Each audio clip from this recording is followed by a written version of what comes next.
Salut et bienvenue sur la chaîne de Chevelu Président. Demain, dimanche 22 janvier 2017, aura lieu le premier tour de la primaire de la gauche.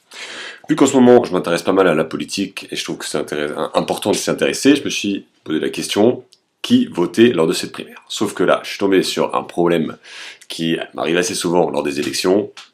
Comment choisir quelqu'un qui est conforme à mes opinions sans y passer des heures. On est d'accord que dans le cas idéal, on pourrait faire une analyse approfondie des programmes de tous les candidats, comparer chaque proposition et tout. On se rend compte que c'est souvent très irréaliste et que ça prendrait énormément de temps et que c'est des questions très complexes. Du coup, la question que je me suis posée, c'est comment trouver quelqu'un qui me corresponde à mes idées sans y passer des heures. Comment faire un choix rapide mais juste. Donc je vous présente mes premiers résultats, une petite technique, et vous pourrez me dire ce que vous en pensez. Tout d'abord, ma première idée, c'était de juger le site internet. Tout bêtement, première chose, aller sur internet, aller sur le site de chaque candidat. Ça donne déjà une première impression.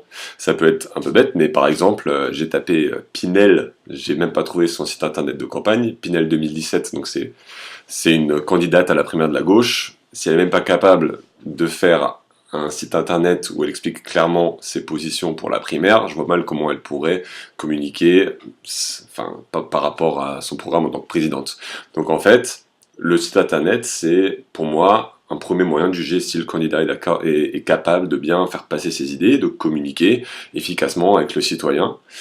Ça demande une certaine organisation, un certain esprit de synthèse, ça montre qu'il sait gérer les outils numériques, donc c'est une première chose avec laquelle on peut se faire une première idée de est-ce que le candidat serait capable ou non de gérer ce genre de questions.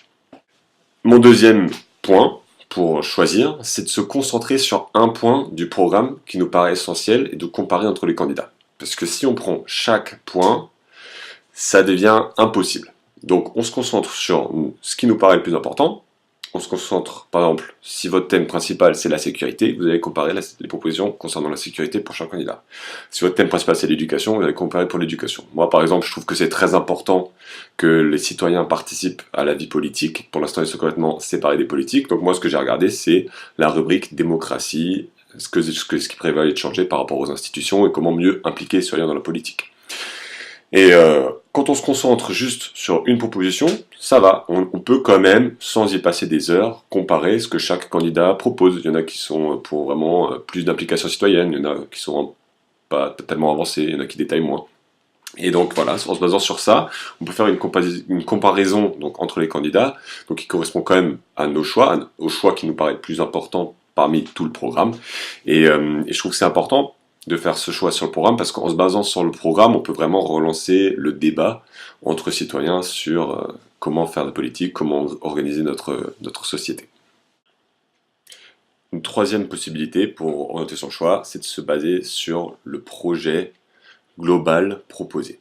On est d'accord qu'en fait, dans le concret, toutes les propositions détaillées, on aura du mal à les comprendre, à moins d'avoir des notions très poussées en droit, en économie. Par contre, le projet global de société proposé par tel ou tel candidat, on peut quand même se faire une petite idée et savoir si on est d'accord ou pas. Par exemple, si on est plus ou moins écolo, on peut voir que tel candidat a prévu d'accorder plus ou moins d'importance à l'écologie.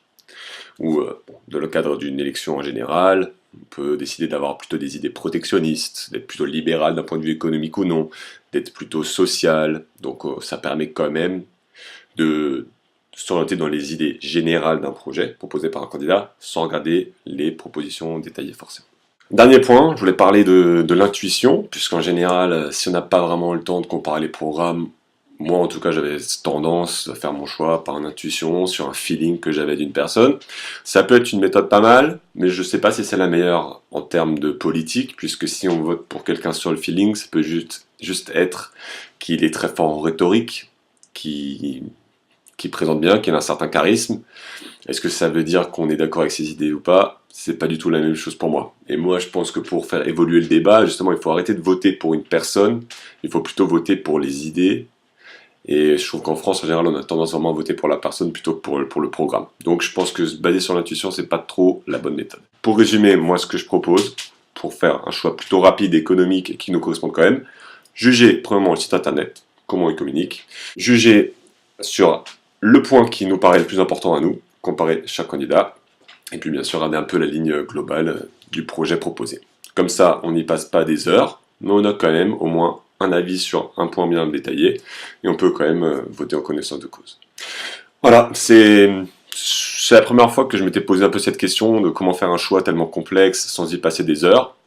C'est la première réponse à laquelle j'ai abouti. Si vous avez d'autres méthodes qui permettent de faire des choix rapides en connaissance de cause pour le cas des élections, n'hésitez pas à partager vos idées dans les commentaires, ou bien si vous voulez critiquer la méthode que je propose, n'hésitez pas, allez-y. Et surtout, allez voter demain, je pense que c'est important. Et puis, si ça vous a plu, n'hésitez pas à vous abonner à la chaîne Chevelu Président, ou à lâcher un petit pouce en l'air, et à partager la vidéo. À bientôt!